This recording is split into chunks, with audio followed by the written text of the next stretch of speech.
Coach Jim Calhoun and company headed into Assembly Hall for the second time in 3 seasons, looking for a big upset win on the always tough Branch McCracken court. Could they do it? We'll let you know. And Purdue is trying to knock off Bo Ryan's team in West Lafayette. Oddly enough, there are plenty of Hoosier fans pulling for the Boilers. The women's basketball team was in Michigan trying for their 4th straight win that could put them in a tie atop the conference.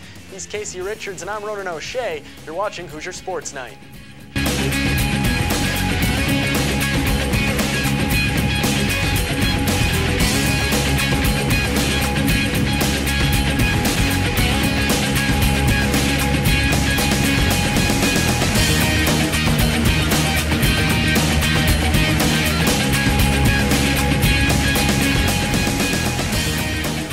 Marked the rubber match for the 3-game series between Indiana and the University of Connecticut. The Huskies came into Bloomington in 2006 as the #1 ranked team and defeated IU 88-80. Then last year, with Kelvin Sampson at the helm, the Hoosiers traveled to Storrs, Connecticut and came out with a 4-point win. On Saturday, the Huskies returned to Bloomington, but now it's Indiana who has the top 10 ranking, not to mention a 29-game home winning streak. And on top of that, UConn coach Jim Calhoun suspended guards Jerome Dyson and Doug Wiggins prior to the game for violating team rules. Enough setup, let's head out to Assembly Hall to recap this one. There's a look at UConn coach Jim Calhoun, who said after this ball game he compared it to winning the national championship. How about that? We picked things up early on in this ball game. Indiana up 3-0, and that was the tail of the tape early in the ball game. Jamarcus Ellis hits the 3 from the corner, his only basket of the game. Indiana up 6-0 in the game. The Hoosiers 11 for 20 from beyond the 3-point arc. As right here, Armand Bassett gets in on the fun. Bassett would have 18 points in this basketball game, all of them coming from beyond the 3-point arc. Hoosiers up 9-1 now, just about 4 minutes into the game, and things start to get ugly. One of 9 team turnovers leads to this dunk from Stanley Robinson. UConn right back into the ball game, and they would not stop fighting from this point on. 15-7, Hoosiers with the lead. Eric Gordon with the ball, and that's just ugly. The first time this year we've seen him not look so good, and UConn ready to capitalize on it. A.J. Price tipping in the missed dunk there from Stanley Robinson. UConn would have the lead at the break, 29-24. The Hoosiers 24 points, their lowest first half output this season. Pick things up now, 8 minutes left in the second half, and down low Thabit slams it on home. The inside game for UConn dominant. They outscored the Hoosiers 34-16 on Saturday afternoon. 90 seconds now to go in the game. The Hoosiers down 8. Armand Bassett hits the 3. The Hoosiers not done yet. Armand having a spectacular game from beyond the 3-point arc.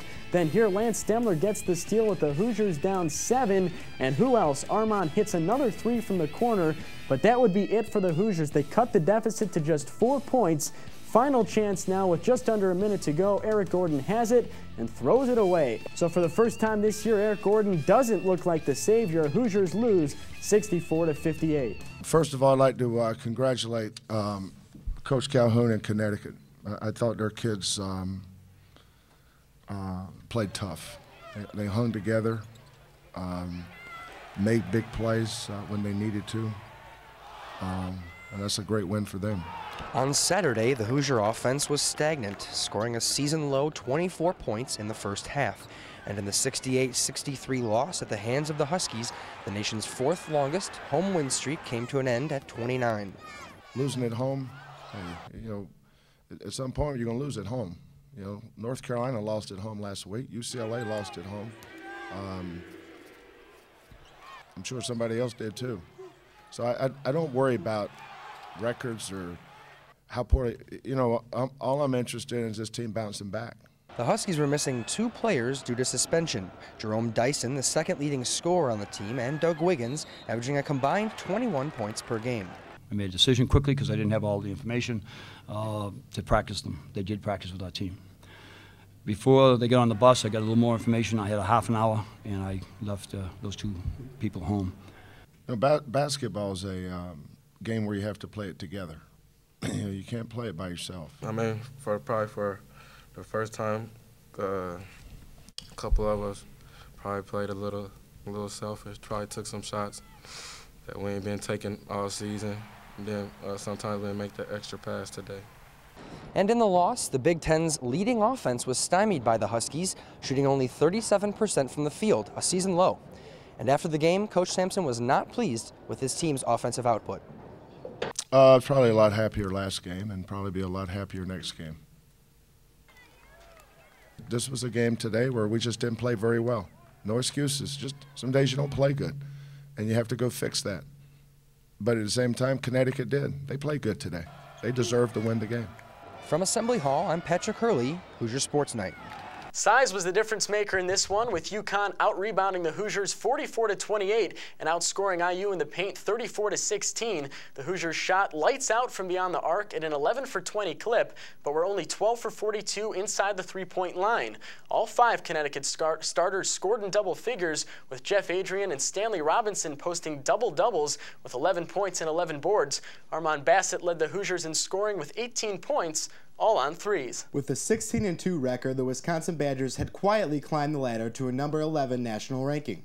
But to advance to 7-0 in the conference, they'd have to win in West Lafayette against a tough Purdue team that was working on a 4-game win streak of their own. Could the Boilers do IU a favor and knock off the Badgers from the top of the conference ranks? Let's go to the highlight. The Badgers looking to move up in the rankings after the IU loss, and there's Purdue trying to move into a 3-way tie for second in the conference. Early in the first half, E'Twaun Moore from the wing buries this three-pointer to put the Boilers up by 4 early. Later on, Wisconsin gets the ball to the big man down low. Brian Butch with some nice pump fakes, goes up strong, and now we are now tied at 21 apiece. Let's move ahead to late in the half. Keaton Grant with the rainbow three-pointer, nothing but net there. The Purdue students are loving their basketball team's success, and Purdue is up big. However, right before half, Trayvon, who's from Indy, knocks down the buzzer beater, makes the halftime score 29-26 Purdue, but Wisconsin definitely had the momentum. Now here we go. Chris Kramer grabs the rebound. He's a sophomore and the team captain. That shows how young this Purdue team is. Goes coast to coast, off the glass, puts the Boilermakers up by 6, and they are loving it there at Mackey Arena. Brian Butch, 3 for 31 before this game on threes, buries that one right there.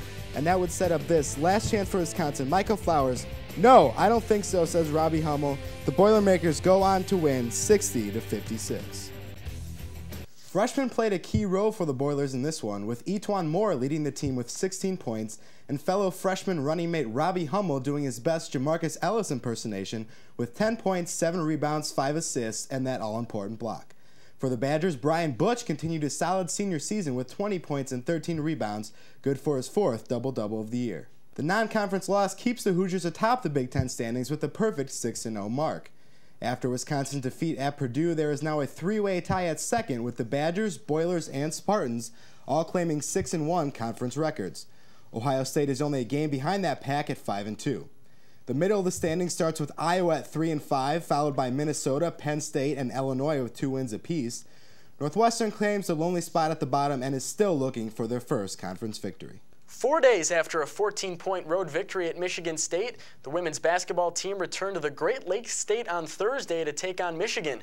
Riding a 3-game winning streak, the Hoosiers had trouble containing the Wolverines in the first half, who had a pair of big runs. Despite being up 30-16 early, Michigan went into the half with just a 10-point lead after IU juniors Kim Roberson and Amber Jackson hit back-to-back buckets towards the end of the half.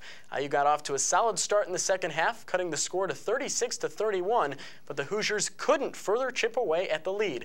In front of their home crowd at Chrysler Arena, the Maize and Blue ultimately prevailed 65-54.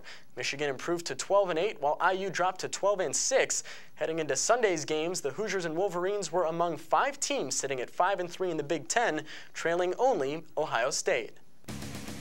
Football season is finished, but we have some year-ending words from Coach Lynch, who spoke about the 2017 and the upcoming season of Hoosier football. There's a coach on campus with over 700 career wins. They caught up with Lady Hoosiers tennis team as they took on Butler and Duke, all coming up next, right here on Hoosier Sports Night.